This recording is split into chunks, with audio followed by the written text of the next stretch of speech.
Well, it was a celebration of sorts at the White House today. President Obama met with Iraqi Prime Minister Nouri al-Maliki to discuss the end of the war in Iraq and what's next for the two countries in terms of diplomacy, security, and trade. We're here to mark the end of this war, to honor the sacrifices of all those who made this day possible, and to turn the page, to begin a new chapter in the history between our countries.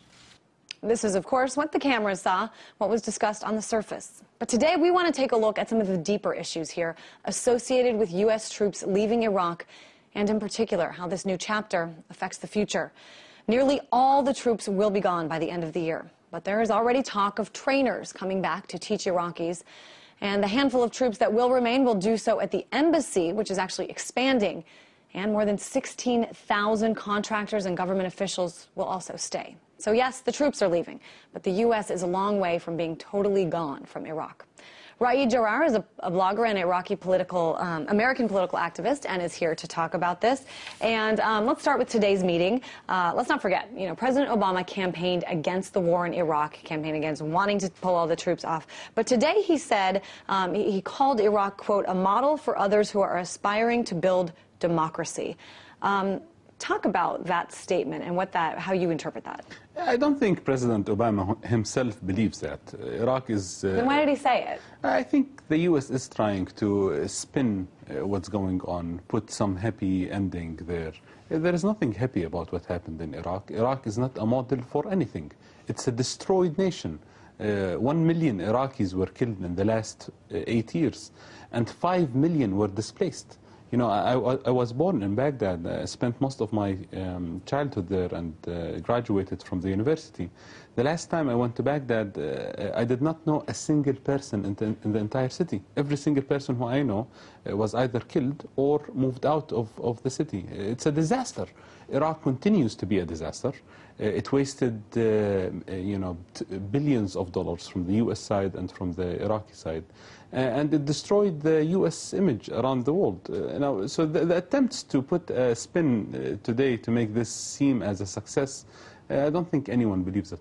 And despite all these points that you've brought up, Raed, there are some who believe that what we saw in Iraq, going into this war under false pretenses, building a democracy, quote unquote, that this is a model that will carry on for the future. I mean, do you think this? Do you think not just in the Arab world, but in the Arab world in particular, but just for the rest of the world? Do you think that this is sort of a model that the U.S. will follow in the future? Not at all. I think it was a very hard lesson that the U.S. and other countries that would think about it learned it the hard way, especially that this is happening this year, the year of the Arab Springs, where many people argued for decades. I argued for the last 10 years that the U.S. should not have invaded Iraq and that Iraqis would have had the capacity to change their political regime by themselves. And now it's not theoretical anymore. Now we see it.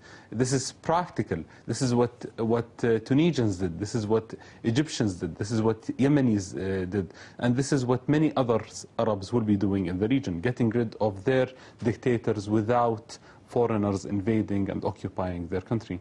So I don't think Iraq is a model of anything, unfortunately. There is a political process going on, but it's a broken political process.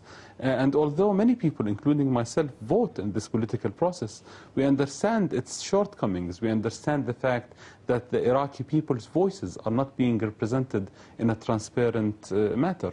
So Iraq has a long way to go until it has a functional democracy.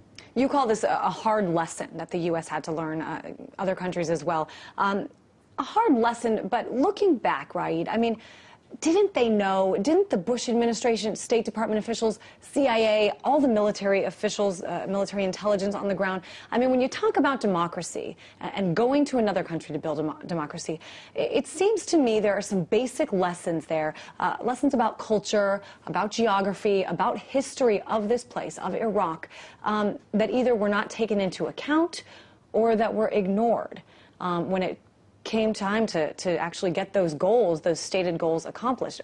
Didn't they know? Well, you see, we can't assume that there was a good intention to bring real democracy to Iraq. Not everything that the U.S. government says they mean. You know, for decades they changed the reasons for the U.S. intervention in Iraq.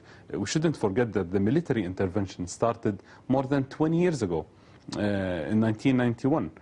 So they gave so many reasons. Democracy was one of them. And I don't think there was a sincere effort to bringing democracy.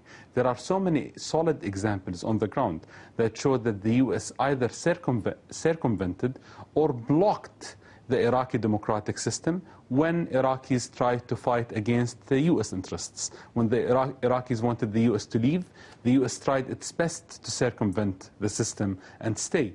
When Iraqis wanted to elect their representatives, the U.S. tried its best to select their friends and keep them in power.